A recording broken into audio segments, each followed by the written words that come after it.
real cases before a real judge. Plaintiff Lynette Bowens grew up in the church with the defendant, and she used to have a crush on him. Lynette claims they reconnected years later, and she confessed that she had been celibate for 8 years. And she claims he not only talked her out of her clothes, but out of her money. She's suing for unpaid loans. Defendant Ronnie Washington admits that he and Lynette had an intimate relationship, but insists they were never committed to one another. Ronnie says after he tried to end things with Lynette, she showed up at his house uninvited, and he's countersuing for unpaid wages. Start with you. Thank you, Judge Mathis. Judge Mathis, I have been knowing Ronnie for over 30 years. We grew up together in church, and at that time, I always had a crush on him. Actually, I had a crush on his father, too. They're both very cute. Your Honor. What church did you all go? We went to We went to True Love Missionary Baptist Church in Detroit, Michigan. Okay. And I know where that is. What's the pastor's name? The current pastor is H.B. Robinson Jr. What was the one in the 90s? Herbert Robinson. There you go, Sr. Herbert Robinson. Yes. Yeah, all right. Yeah, Yes. he supported my campaign. All right. Go ahead. Like I said, we grew up together. I have not seen Ronnie Washington. I ran back into him at a church member's funeral in 2005. At that time, I had been celibate for well over 8 years. Did you tell him that? Absolutely. Oh, well, you knew you were in trouble, Doc. I could have told you that. Yes, I did. Women lie and say that just to get a man. But anyway. I ain't had none in a while.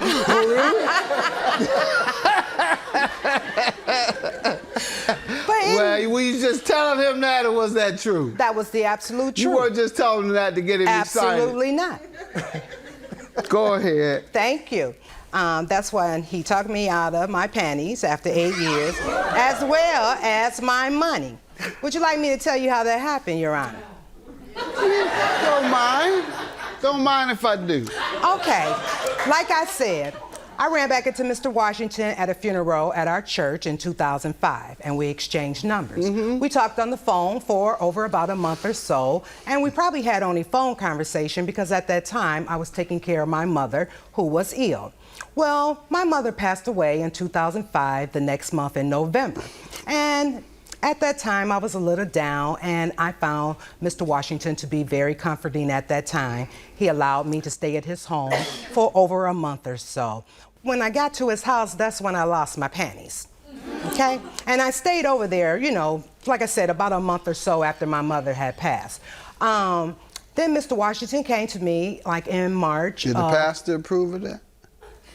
We were not attending church at that time, Your Honor. Oh, see, that was the problem. Go ahead. So then after about, you know, we started kicking it, you know, having a relationship with one another. And then in February of 2006, Mr. Washington approached me to loan him some money to pay some child support arrears. So I agreed to loan Mr. Washington $3,848.29. That's not true. Actually, Your Honor, I have a promissory note right here that Mr. Washington signed. It is for $3,848.29. I had a cashier check made out to the state of Michigan friend of the court for $3,648.29 and gave him $200 in cash. When I gave Mr. Washington the cashier's check, he had an attitude, number one, because the check was made out to the state of Michigan. Not to him.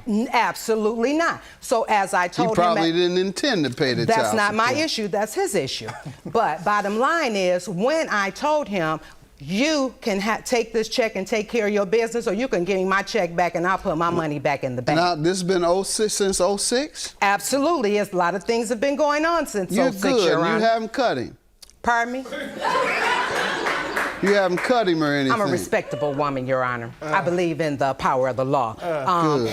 Mr. Washington started making payments from, he paid me payments from March of 2006 until November of 2008. A lot of them were sporadic. Now, Your Honor, I could have came in this courtroom and told you that Mr. Washington did not pay me a dime, but I am not a dishonest person. Let me allow him to give some background before we get too much further into the debt you're suing about. Plaintiff Lynette Bowen says after being celibate for 8 years, the defendant not only talked her out of her money, but he also talked her out of her clothes.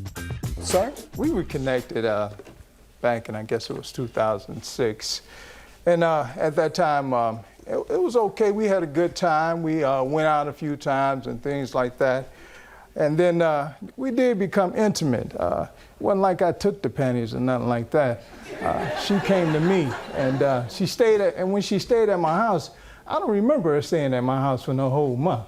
I remember her sporadically coming over here and there, and I had to stop that because she came in my house and she would clean up, which was cool. And then one day I came home and the kitchen was so rearranged, I said, I got to stop this. And then I stopped seeing her for a couple weeks, stopped calling her for a couple weeks, and then one day I came out early, about 6 o'clock in the morning, getting ready to go to work. And I looked down the street and I said, who the hell is that? And it was her sitting in that car. At 6 in the morning? 6 in the morning, waiting on me to come out. I guess she thought I might have had somebody with me coming out at that time because I hadn't talked to her. I wouldn't talk to her. How long had it been since you had talked to her? For about 10 days. You know, I was trying to back up off. And you knew she could go 8 years, so 10 days, yeah. It wouldn't even matter, you know. Was that before or after the loan? That was before the loan. Okay, so how did you resume speaking with her, so much so that you received thousands of dollars? I received $2,000. I understand. How did you resume speaking with her? I went over our house and Why'd you go over? Because I like to visit her. You just told me you, hold on, no, you just, don't overtalk me. Okay. Because you see, I didn't caught you in your contradiction. You said that you wanted to avoid her. Now, when I ask you about when you received this money, you say it's when I went over there. I say, why'd you go over there? Well, because I like visiting with her. Okay. And you say $2,000. It's $2,000. All right, it says $3,848 on here with your signature. Okay. And a notary stamp. That must have been readjusted because it was only $2,000. All right. I see no indication that it was forged at all, so I'm going to conclude that you're misleading me. What else did you want to tell me? Your Honor, in 2007, Mr. Washington had a Dodge Neon. It broke down. He needed $500 to get his car fixed. I loaned Mr. Washington $500 and also told him, I need you to pay me this back. Where do you work? I used to work for the Detroit International Bridge Company, Your Honor, as an accountant. Okay. And you?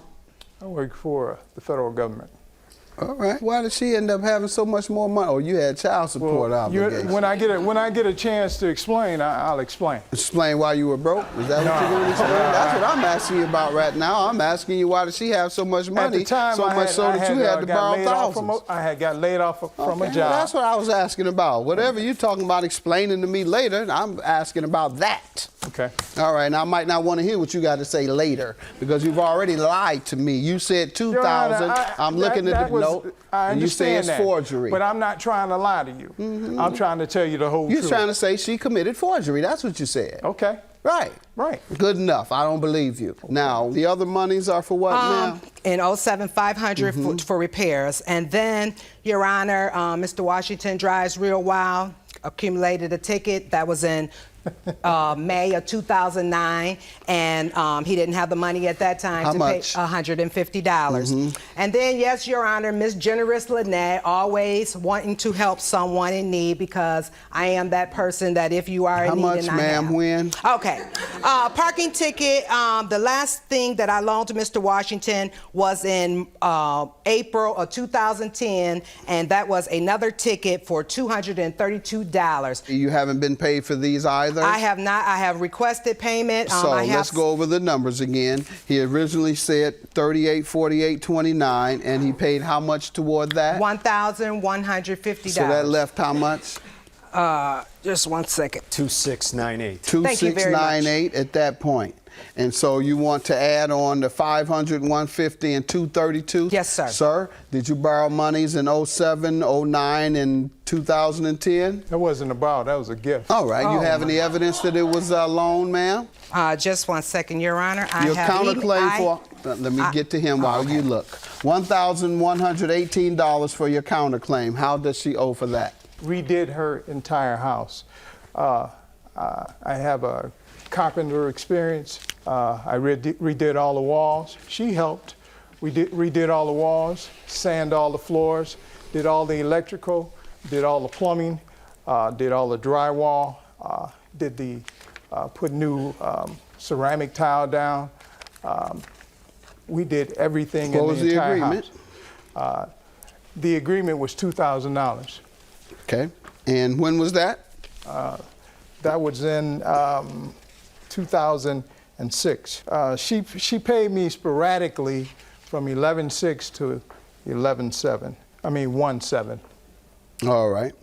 Plaintiff Lynette Bowen says after being celibate for 8 years, the defendant not only talked her out of her money, but he also talked her out of her clothes.